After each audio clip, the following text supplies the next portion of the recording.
The story of grime is 15 years in the making.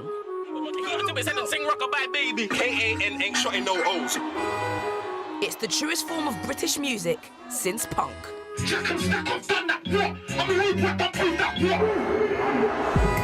And it's growing at a remarkable rate.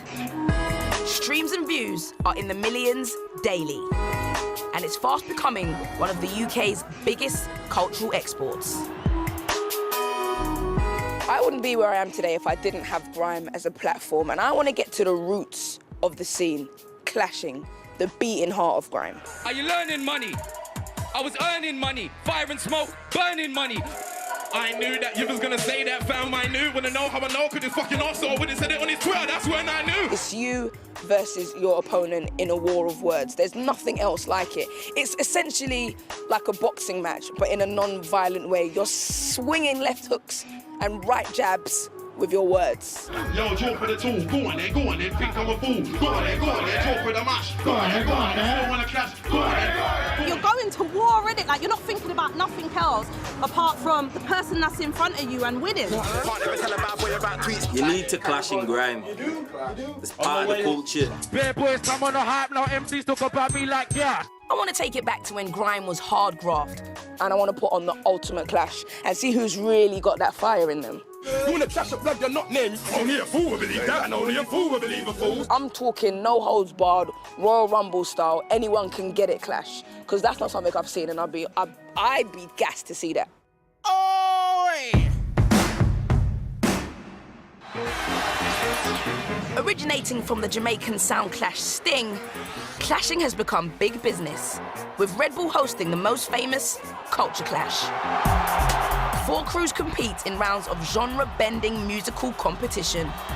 The winner is decided by how loud the crowd respond to each performance. They bill the event as the world's biggest musical battle. I grab my Access All Areas pass and make my way backstage. It is top secret in here. It's moody and intense. In the shadows, the battle unofficially begins. My talk has started already. American rapper Wiz Khalifa is toe-to-toe with the UK Garage All-Stars.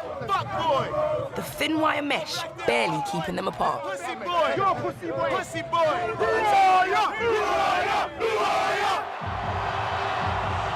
The atmosphere is electric.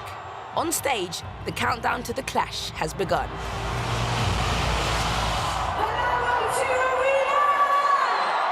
Are you guys ready to meet this year's cruise? Where's them sad boys though? First up, it's Wiley, the godfather of grime, with Eskimo Dance.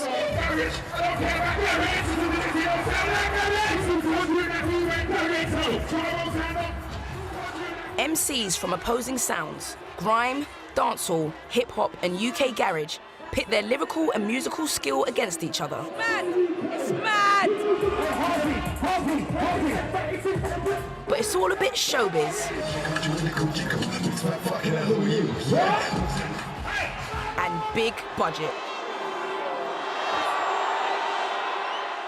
What we're seeing is a really polished end product. What we're seeing is the progression of clashing. We're seeing clashing that sells tickets. We're seeing clashing on a grand stage. We're seeing clashing in a huge venue. You need to go back to the roots of clashing. You need the clashing in the basements, the clashing without an audience. That's the real heart.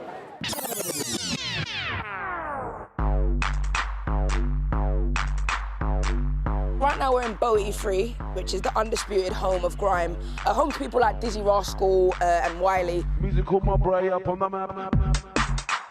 And to look at it, it's just any other estate. But what it became was a breeding ground for a lot of pioneers in the scene.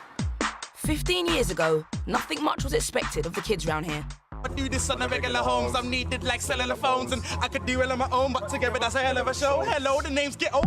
Grime and clashing was born, and it transformed an ordinary bunch of teenagers Musical my brain up on the map. into national stars. I swing free man just like Flo Danwood. I ain't from Brentwood, I come from Danwood. I'm straight from man, a bad manwood. This was the first time where there were people that just looked local, they sounded local, and it felt like it had some proximity to my life, and it was very exciting to me.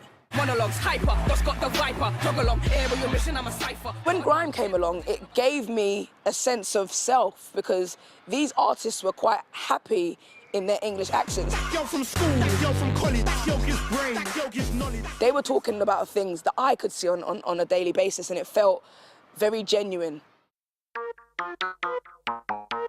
When you're talking grime and you're talking clashing, you're talking Jammer. An originator of grime clashing culture. That was very hot. It's level. Along with business partner Ratty, they've been creating Lord of the Mics grime clashes since 2004. When I arrive at Jammer's, he's not in. But it gives me the opportunity to chat to his sister Serene and dad Jerry. What's that like, being in a house that is so pivotal to the grime scene? People come here with careers and leave with none sometimes. This is what I'm saying. Literally. Yeah. Or come with none. Come with none and leave with a career. famous. All of them around the scene, they all came here. Tinchy, all of them were from there. It's all documented. And for me to be driving down the road and put on Capital or One Extra and hear them coming out the speakers, yeah, it's like, yeah. Jammer's finally arrived. Never been to the dungeon. Never. Yeah. This is the steps for everyone. This is the famous basement. I can understand now when you're saying it's intense because it's tight. You gotta stand so close to your opponent. One man's hair, do you get me? It's like you're in a cage with a camera. Yeah. All the other new MCs out there, all they want to do is stand where you're standing. Yo, Bill, when I spit to kill. Spit fuck, I set alarms, you know the drill. Entire crew armed, you know the drill. Bring games if you wanna play, you know I will. My first experience of clashing was when my brother handed me this DVD. And you got Wiley and you got Kano, yeah? So that is like my frame of reference for clashing. You're not as fast as me, they can't blast me. No sound waves would ever outclass me. Me and Michael will blaze them quickly. How did that come about? It's all organic. This was the spot, innit? Everyone used to hang here, make music, enjoy yourself, stay off the streets. In the beginning, that's all it was. This is all it was just us, right? You see, Wiley, I slew you quickly. I can see by looking at your chain, it's white. So feel free to tuck it in beneath at night. The newer people, they've got a whole different brain setup of what they think of clashing or what they think of that or at this moment or if they think it's better to get a deal because they saw that person get a deal. There's no point getting mad at Mac. Back then you couldn't choose. That was sick, that was amazing. The 15-year-old me is having a mental time inside right now. I can't believe I was actually standing there. It's so much smaller than I imagined it would be, but it's amped me up now. I'm so ready to do this clash.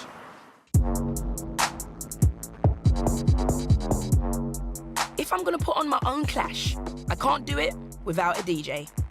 And I'm gonna meet one who has been deep in the game since the very start. Logan Sama started out on pirate radio stations like Rinse FM. And along with DJ Target, they have become two of the scene's most influential players. They also love wrestling, so I hope my clash draws them in. Can we do a clash that it's almost like a Royal Rumble, it puts everyone in the mix, so anyone can jump in at any time and send for anyone?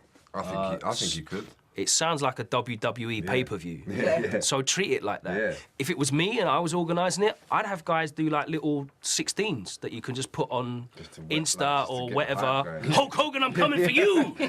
Announce the lineup, boom, like promote it. Once people see their name on a flyer and the public know that they've said they'll be there, if they don't turn up. You don't want to be classed as like the guy who was shook to turn up to something. Exactly. Especially if you've already said, yeah, I'm on it, I'll put my name down for that. Yeah. In terms of content, do you think you should ever put limits on what people are allowed to go for? I think we need to be very, very real and serious about this. And like understand and acknowledge that whilst we're trying to do something entertaining and cool, you know, people have been killed. People have definitely been stabbed and shot. You know, the culture is not made up. You know, the culture's real. People are talking about stuff that either they do or happens around them. And that's why these things are hard to put together, because you're taking people from the hood and asking them to be hood, but in a way that's nice, acceptable and nice and friendly. I don't mind DJing for it. Jammer's been doing this for 15 years, and he hasn't done it yet. I think Logan's saying I can do it, but it's going to be very, very hard, which I kind of knew anyway. He is saying it could be quite dangerous, which I didn't think of, but I think they're saying it's doable. But I'm feeling pumped, man. Feeling like I can pull this off. Maybe.